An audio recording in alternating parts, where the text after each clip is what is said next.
over here, the United States and their politicians who are actually weapon salespeople, they're selling weapons to Taiwan separatists, and who knows, they might put nuclear bombs on Taiwan Island as well.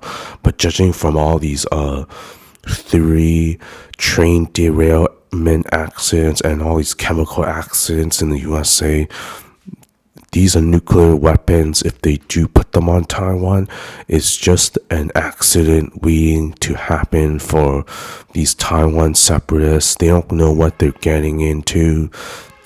So it's okay for the United States and NAFO, North Atlantic Fascist Organization, to supply weapons to Ukraine and Taiwan separatists, and also to a country like Japan, who invaded mainland Asia 4 times in the last 500 years for their own greedy, selfish reasons.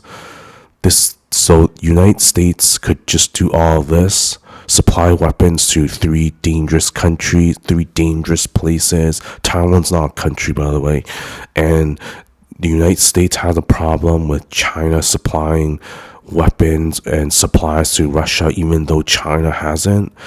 The United States is just blaming China, smearing China's good reputation, and defaming China on what they might do, even though it didn't. The United States has been doing fake news saying China's going to help Russia in the Ukraine war for the last 1 year, but nothing ever happened. This is just more fake news. So United States keeps whining about China potentially supplying weapons to Russia, even though it hasn't. But it's okay for the United States to give weapons to Ukraine, Taiwan separatists, and Japan. Right now, the United States and their lapdog NAFO allies, they know that Ukraine is losing. Just look at Zelensky's face. He seriously needs a lot of Botox. So basically, Ukraine is losing. Ukraine is broke. They're bankrupt, and they're loaded up with loans from the United States and other Western countries, and they're maxed out on their loan credit. And the weapons manufacturers, the military-industrial complex, already made enough money from Ukraine. So now they're looking on to their next customer, which are the Taiwan separatists and Japan.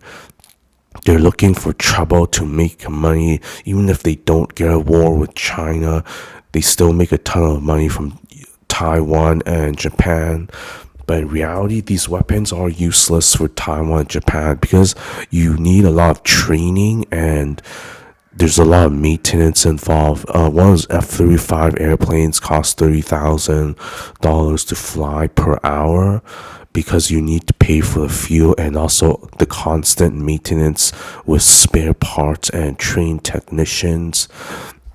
So, and when you have this increase in spending budget from the Taiwan separatists and Japanese, it's actually they're not actually getting any extra weapons or getting anything extra value for their money, because the weapons industrial complex is just jacking up all the prices and blame it on inflation. So they're actually getting less when they pay more money. They're just going into debt of the United States to keep sending their foreign reserves to Western countries over in fake imaginary potential conflict with China. China is a peaceful country and hasn't invaded anyone in a very long time. This is just more fake news and fear mongering from the United States and Western allies.